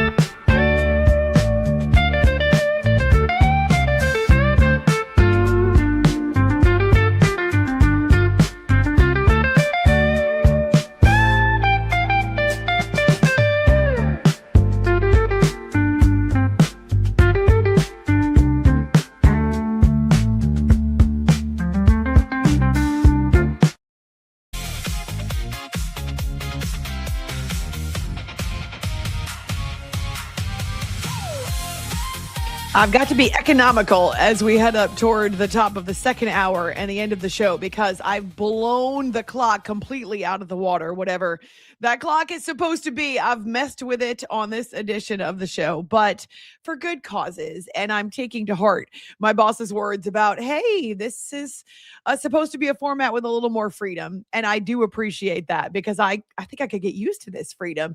You know me, how much I love to talk to people. The one thing I lament, and I don't love calls during a show. Sometimes it was a tug of war, a push and pull with callers to my old radio shows, or even now when I do Sirius XM. I don't love calls. The vast majority of sports radio fans never will call a show. But the great thing about it was that it was in the moment reaction, or that I could throw out a show question and I could talk to people in that moment. Whereas that can't happen now. We don't have that capability on a YouTube show to take calls. And so I do rely and enjoy your comments during the stream. I can't always look at them in the moment, but sometimes as I'm talking about, say, the NFL, moving teams or starting new teams, expanding outside our US borders, I can see the reaction. But yeah, the vast majority of people who consume All In, they do it at other times. And that's fine. We're building from the ground up like Kevin Stefanski, and maybe we'll steal a pass rusher or two. So glad to have you with us. Hope you'll find us on our social media and get plugged in, subscribe, follow, be friends, all of that stuff. We're going to be tight. We're going to be like this. And that way you can make sure you don't miss anything, because I know we've all got busy lives, but on demand makes this pretty dang cool.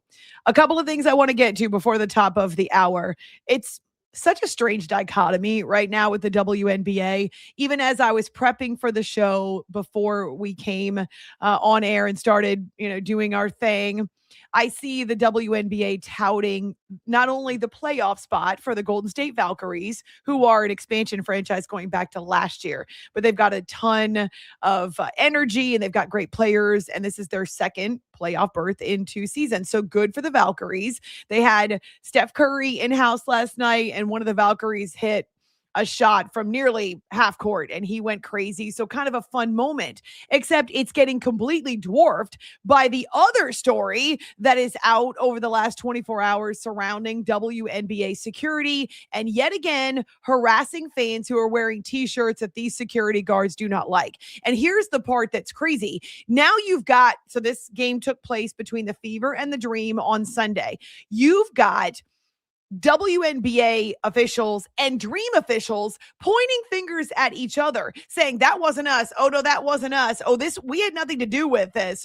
It's so frustrating that the WNBA cannot figure out how to get a handle on these moments, which of course are going to go viral now, considering the league's history this season.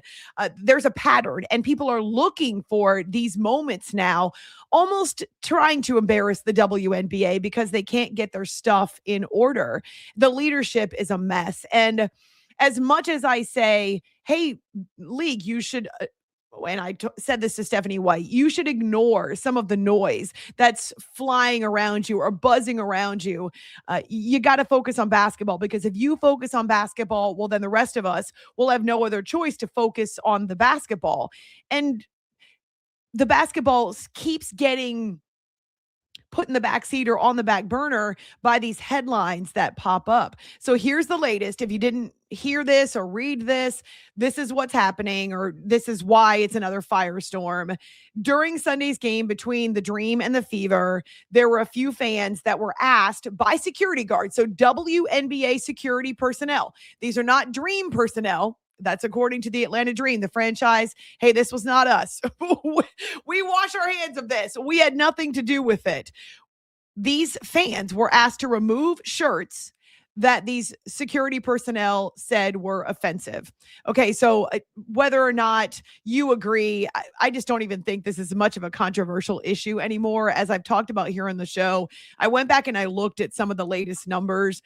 Greater than 80% of Americans, this is not a particular political party, it's not men and women, it's not broken down by race or ethnicity or language. This is 80% of Americans who are polled believe that women's sports should be for biological women. Okay, not so controversial. It's one a particular topic that's been roundly discussed since the last election, but also going back to the Olympics.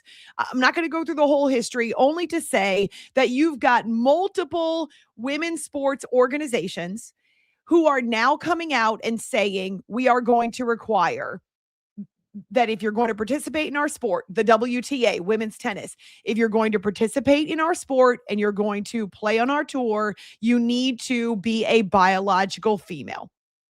The Olympics have now instituted new requirements. You must be a biological female, meaning you were a female at birth, regardless of what choices you've made since then. You were a female at birth, so you need to prove that you're a biological female in order to compete in our women's events. It's not rocket science, okay? It's black or white. It's pretty cut and dried. There are obvious physical and physiological reasons for this. For whatever reason, even though the WNBA has an acronym that stands for Women's National Basketball Association, they continue to drag their feet on this. I don't know why. It brings a lot of backlash and criticism, but whatever the reason, they want to take their time. They want to implement their policy. They want to have the right wording. Great, but it's not a controversial issue anymore. It really is one that most Americans are in support of. And I know that it's become more of a topic inside WNBA circles because of Sophie Cunningham and the comments she made preseason. So this goes back to February, an interview that she did in which she talked about how this is not me hating on anyone. I'm all about love, but I do think our sport and the sport of women's and girls basketball should be just about women and girls. And I want to protect them and protect their safe spaces and where they play. And since then, we've had an owner confront two young girls, 16-year-olds, who were holding up signs to support Sophie Cunningham. We've had multiple instances where fans who were wearing shirts that essentially their chromosomes, right? So XX and XY, wearing shirts that would support women's basketball being exclusively for women who have the XX chromosomes. They've been asked to leave, and here it is, or cover up their shirts. And here it is happening again. 3 fans asked by WNBA security in Atlanta to cover up their shirts. And it bothers me so much, not because I played women's college basketball. I played 5 sports as a girl. In high school, when I was younger, I started playing sports when I was a 3rd grader. Okay, so sometimes when you're a 3rd grader or younger, you might see boys and girls playing on the same soccer team when it's swarm soccer, or maybe you've got a mixed team. Even when I was at ESPN, I played in a league where there were no women's softball teams, so I played with the guys. But come on, you've got to know that as men mature and become adults, having women and girls play in the same sports with them can actually be dangerous to the females. So I speak to this from a place of, I played women's college basketball, and it was a safe sport for women. and I'm so glad that it was, because our muscles, our power, explosiveness. I have zero desire to, like, if I were a football player, to go and play in the NFL. I mean, that's dangerous. And even playing pickup with guys when I was at Syracuse, there were times where I would back off, or as much as I wanted to go hard, I knew that this is a different type of a deal to be outdoor pickup basketball with a bunch of guys. So I made sure that I used my teammates, right? It's again not rocket science, it's biological, and it's now becoming very mainstream. And so here is the WNBA yet again, their security personnel asking fans to cover up shirts that are promoting women, biological women, in the WNBA. And it's frustrating to me for a bunch of reasons. A, I don't feel like it's controversial. B, the vast majority of people in the United States are fully supportive of women's basketball being women. But here's the other part that bothers me. If you are the WNBA and your message is inclusivity, and we hear that word thrown around all the time in their messaging by the Atlanta Dream, as well as by the league, who has since said that this should not have happened. Okay, but too late. It already did. And because it's during a fever game, it's going to get more attention. If you're the WNBA and you're about inclusivity and you're about having a safe space for all, whether it's women, whether it's girls, whether it's fans, whether at this point, I don't think the bylaws allow for transgender players because they say that all of their athletes are women and that the sport is supposed to be for women. So I'm not really sure why they're willing to die on this hill. But regardless, if you're about inclusivity, that also means including and allowing views that don't line up with your own. These fans, just like the 16-year-olds at the game in Seattle, were not hurting anyone. They weren't trumpeting views that were dangerous. They were simply supporting Sophie Cunningham and supporting the idea of women's basketball being for women and for girls.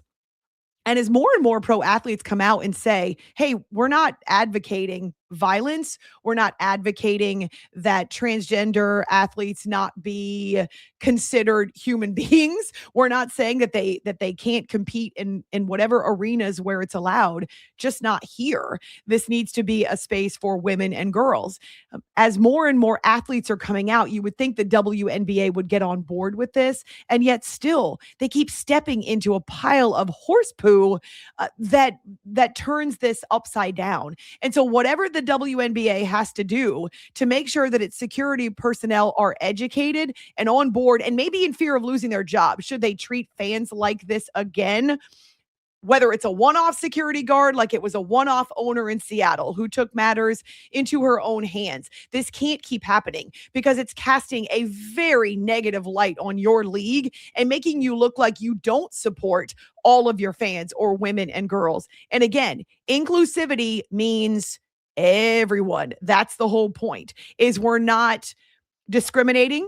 We're not prohibiting. We are not closing doors to people who maybe don't look like us, talk like us, act like us, have the same views as us.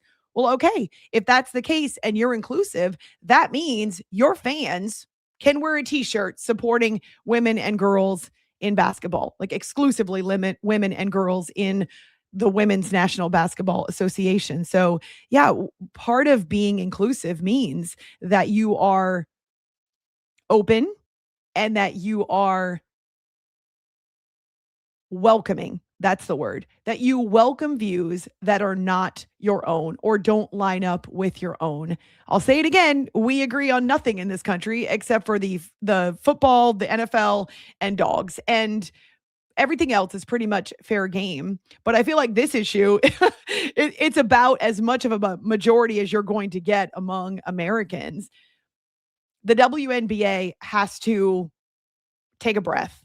And again, whether it's one security personnel or whether it's one owner, the league has to make it very clear that this will not be tolerated. You can't treat our fans in a way that is going to make headlines, number one. Number two, in a way that is different than you would treat anybody else because they're wearing t-shirts that are supporting their favorite player, who happens to be Sophie Cunningham, or because they're supporting the idea of women's basketball being for women and for girls.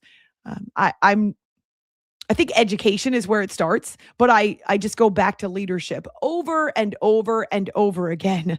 There are a lot of ways that you can communicate to your security personnel, your owners, your coaches, even your players, that this will not be tolerated. Treating people poorly, treating fans poorly, whatever, wherever this comes from, where it feels like these security personnel can take matters into their own hands. Leadership needs to let these security personnel know, as well as every other employee of the WNBA, that it stops now. We're not going to treat people poorly simply because we don't agree with them, because that's the opposite of inclusivity. So let's hope this is the last time. And you can tell that it's become a mess because the Atlanta Dream instantly wanted to make sure that everyone knew it wasn't them. And the WNBA put out a statement after the fact saying, hey, that shouldn't have happened. But it's too late, right? Because once again, the league is in the spotlight, and the league is in the headlines for all the wrong reasons. All right, we're going to find some humor, not in this situation because I don't find it amusing, but find some humor as we head up toward the top of the hour, because I'm not sure what's gotten more play now. Is it the Coldplay, the kissing cam and the couple caught cheating on the Coldplay Jumbotron that goes back to last year, or is it the memes about Jayden Daniels and his number 5? It's All In with Amy Lawrence here on YouTube and the Rogue Media Network.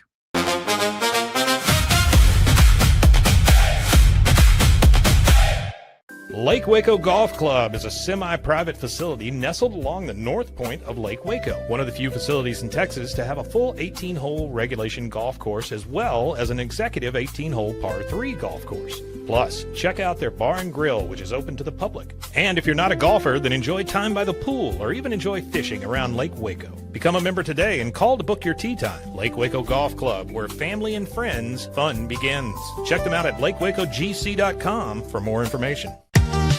Summer isn't over yet. Make every last splash count at Waco Surf. Catch perfect waves, float the lazy river, or relax on the beach while the kids make unforgettable memories. Stay in their hotel or private cabin, or hook up with your RV. Located just 90 miles from Dallas and Austin, set on 450 acres in the heart of Texas, Waco Surf is unlike any other water park around. Before school starts, give your family one more epic adventure. WacoSurf.com. Book your stay today and catch a wave. It's the premier charity event of the year, the 2026 Central Texas Cattle Barons Ball, presented by Ascension Provident. A fun evening filled with great food and drink, dancing, a spectacular auction, and more. This year's theme is Nashville Nights, Neon Lights, and Bullfights. Get your tickets now, donate, or be a sponsor. Help support the American Cancer Society to find a cure. The 2026 Central Texas Cattle Barons Ball, October 24th at MCC Highlander Ranch. For more information, go to centraltexascattlebaronsball.org.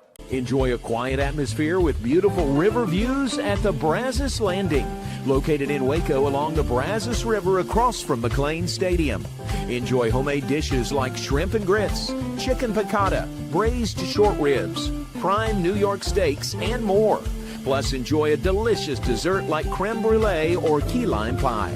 Open for lunch and dinner Tuesday through Sunday. Brazos Landing in Waco, the only place where I-35 and the Brazos River meet. For 75 years, Nalgene Outdoor has been your trusted companion, fueling adventures and helping protect the planet. We're committed to reducing waste, improving access to clean water, and providing simple, safe, and sustainable products for you and your family. No gimmicks, just durable, well-designed bottles built to last. Join us in our mission to amplify life, not complicate it. Because at Nalgene, what goes into our bottles matters as much as the adventures they fuel. Explore more at nalgene.com. That's NALGENE.com. When you learn a language with Babbel, you start a journey that takes you further and further. Anytime and anywhere you wish. It's easy and fun. Broadens your horizons and and keeps your brain fit. A journey into new thoughts, new cultures, new adventures. So what are you waiting for? Start your journey with Babbel now.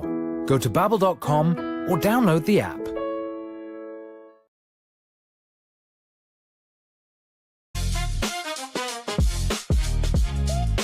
If you know me, you know how much I love to laugh. And as much as I will tell you, I'll be the first to tell you that social media is a cesspool. It's a necessary evil in my business. So I try not to descend to the level of cesspooliness with my own social media. I try to be upbeat and I try to be positive and spread some light. I try not to be nasty. I never swear on social media. I don't make fun of people on social media. If I do make a sarcastic comment, I try to put emojis there to let people know that I'm kidding. But man, the internet can be ruthless. As much as it can be fun, it can also be ruthless. And the latest in the crosshairs, when it's not the WNBA, is Jayden Daniels. And going back to last week, it was his family that really started this whole thing when LSU, in keeping a promise to what is a sophomore cornerback, his name is DJ Pickett, he's been wearing the number 5. Okay, so it was promised to him when he was recruited. He did not wear it last year, so now he's sporting the number 5. Well, the Daniels family, not only did they put out a statement about you can no longer use Jayden's NIL, so you can't use Jayden in any of your promotional commercials or Jumbotron videos or anything like that. We're taking our ball and we're going home. But there was also a note in there about how the family feels profoundly disrespected that the number 5 has been used again already so quickly after his Heisman Trophy season and the legacy that he left behind at LSU. All right. So whatever you may think of that, I wasn't going to drill down on Jayden in this particular case because I feel like he's younger. Sometimes our families can get incensed over ways that we feel like we've been mistreated. I know that's happened in my own career where my family gets upset on my behalf, and flying off the handle is not necessarily the first thing you want to do, but it happens a lot with athletes, right? Where a wife who feels like when Giselle was married to Tom Brady, remember the whole, he can't bleeping throw in, catch the ball too, right? Like as family members, we don't always have objective and clear perspective. We're biased, and we should be because that's our family member, but we should also stay off social media as family members of athletes and public figures. Anyway, here you got Jayden Daniels, who's maybe never expected that it would turn into a situation like this. Okay. So with Jayden, you've got a guy who maybe thought this would fly under the radar. His family's handling it. Jayden is busy with the Washington Commanders and trying to get ready for the season, and a disappointing injury-filled campaign a year ago. And so they probably weren't expecting the backlash, but it has happened, and it has been objectively hysterical. I don't care who you are. The number of social media accounts and also the number of people and entities who are weighing in with their own sarcastic memes, it's far beyond the football realm. And so as we were going through them over the weekend, I know Zach was seeing some. I really enjoyed seeing some of them as well. I mean, these are laugh out loud funny, but the fact that it's so much bigger than football and so much bigger and out of control really than what Jayden and his family thought, that's the part that I'm sure kind of blows them away. Not that it wasn't going to make headlines necessarily, because they did put out what they thought was a professional statement with very specific wording. But the fact that now it's become a story that, again, has gotten bigger than football, and they're getting blasted for their views on, and it's gotten out of control. It wasn't necessarily about or only about LSU not using the number 5 again, but that's the part that people have harped on, and that major corporations are turning into memes. And so we found some of our favorites. Now, producer Zach, this is our first time using memes, although I feel like we're going to do this smoothly. We're just another layer and element we're going to add to All In here in week number 3. But There are even articles being written about the best ones. I think my favorite one so far, StubHub, cracks me up. I laughed out loud looking at the StubHub meme. So they're no longer going to offer tickets in groups of 5. Out of respect for Jayden Daniels. So too bad if you want to buy a group of 5 tickets. So that one's phenomenal. I worked for Columbia for several years doing their women's basketball games on TV and radio, and they've decided that the 5-yard line has to be removed from their field because, I mean, what are you going to do? You can't use the number 5 because you might get a strongly worded letter from the family of Jayden Daniels. All right, there are more that are terrific. Another one, Saratoga Racecourse. They have a photo of their starting gate, no longer using post number 5. Out of respect for Jayden Daniels. And that's the line that you're seeing over and over and over again, is it's because his family felt profoundly disrespected that his number 5 is being used again. So Saratoga wants to make sure, out of respect for Jayden Daniels. All right, there's more. And again, some of these are coming from outside the sports world even. Producer Zach, I don't know if you saw this one. This one cracks me up, but it's Whiskey Riff, and it's got an Alan Jackson photo. And you remember his iconic song, It's 5 o'clock somewhere. Well, according to Whiskey Riff, which is it's a major corporation, Alan Jackson has changed the name of his song to It's 4 o'clock somewhere. And what's the line? Out of respect for Jayden Daniels. This one too, coming from the entertainment industry. How about that? Maroon 5. Well, they're going to have to restore 5 back to Jayden Daniels. So it's just Maroon moving forward.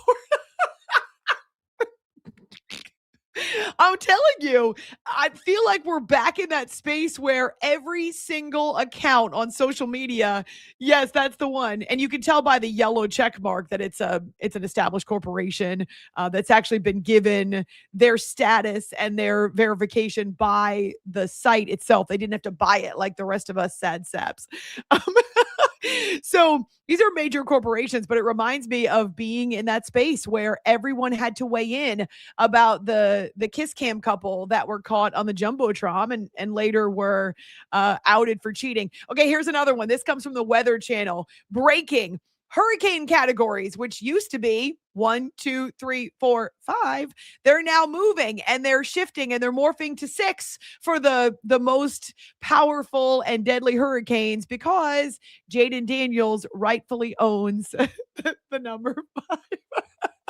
Hey, producer Zach, what's your favorite that you've seen so far? Because we've gotten from all over, like, various industries in and out of sports. Which one do you like the best? It's been really tough. I did like the weather one that we just did, and I really did love Columbia's. I also liked all the baseball ones because it seemed like all the baseball teams kind of went on a run for a bit. So you had like the Mets one. Oh, let me move that. The Mets one where it was just like stopped at 4 out of respect for Jayden Daniels. Or then the Guardians, though, would be like 1 by 5 because we're not scared of Jayden Daniels. I just love that it's across all the sports. Like, it doesn't matter. Like, everybody's hopping on board.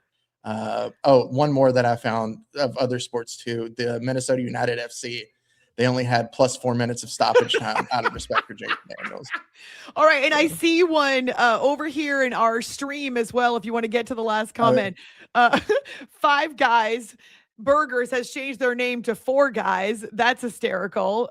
I mean, the 5 is so common, right? Like, you're going to have to do a lot of scrubbing to get rid of that. And then 5 Below Stores has changed their name to stop it. $4.99 below. That's amazing. I saw this too, and this comes from kind of the sports world, but also crossing over with the betting world. DraftKings Sports, and maybe we could use this at some point. Out of respect for Jayden Daniels, I'll be ending my work shift at 4:59 today. Thank you to my boss for understanding me heading out early. So yeah, you can't get off at 5. You got to get off at 4:59. That one is precious as well. So there's so many out there, the NASCAR world, minor league baseball. We talked about some of the other, like the other sports like football or college football, excuse me, that are weighing in. I think StubHub is probably my favorite one that I've seen. But if you wander down this rabbit hole, you'll see so many of them. And it's too late to try to, as I say, put that genie back in the bottle. It's too late to try to issue another statement. Hey, that's not what we meant. But I did see Ryan Clark, who recently got let go from ESPN, and that whole thing was a mess where they pulled him off his show in the middle of it during a commercial break. Anyway, he's someone who knows Jayden Daniels personally and has tried to step in and say, hey, it's not about the number 5. Maybe, Jayden and his family were a little misguided here, but come on, let's give them a break. But there's not a whole lot you can do when the internet picks up steam like this, and when social media is like a dog with a bone, or like my dog Flower with a Frisbee. She wants to play tug of war with it, and she's not going to let it go until either I pick her up and she drops it, or my husband yells at her. Some reason she drops it when he tells her to drop it, but not when I do. No, she wants to play tug of war. That's the game. And that's the thing with the internet. The more you try to steal the bone away, this fun new toy from the internet and from social media, the worse it's going to get. So the best thing you can do is just drop it and leave it. And I've given that advice to the WNBA. You're going to have to just leave it, because there's nothing you can do other than just hope that it blows over quickly once you have a major gap like this. And to his credit, Jayden has said, hey, I'm focusing on the Commanders now. But I've even seen some Commanders insiders say things like, it's believed that throughout the course of this season, Jayden's teammates will only give him high 4s and not high 5s out of respect for his number 5. So yeah, you're just going to have to wait until it dies down. Oh gosh. Wow. This particular viewer too, all in is, I mean, he likes this topic. I feel like he might be able to do it even better than I can. Yeah. So good stuff.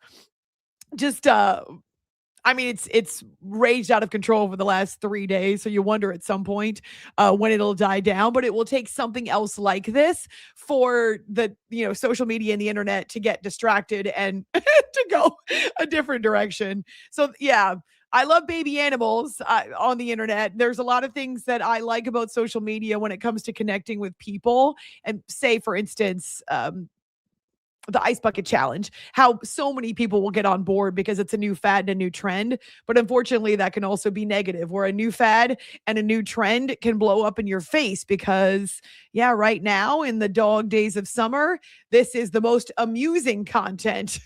And everyone wants to get a piece now of the action and be part of that humor. So crazy stuff. They make me laugh out loud. I don't know that there's a lesson to be learned necessarily. How about don't be petty, but also don't harp on and focus on those things that don't matter as much. It's just a number. It's a number. As we've seen today and over the course of the last few days and even a week now, the number's used everywhere, right? If it's used at LSU, how about they can live up to the legacy that your number established? But your accomplishments, your achievements don't disappear just because somebody else is wearing your number. And so, yeah, it seems super petty. I can imagine that any other former college athlete who was thinking about wading into this space and feels profoundly disrespected probably won't make it public. That's a Tuesday. Oh my gosh, my stomach is growling, but I loved our conversation with Matt the Musher. I see many of you weighing in. It was great to connect with you today. Find us on social media, and the conversation will continue tomorrow. Ask Amy Anything. It's part of the Hump Day and the Hump Show. We will reconvene then here on All In, YouTube and Rogue Media Network.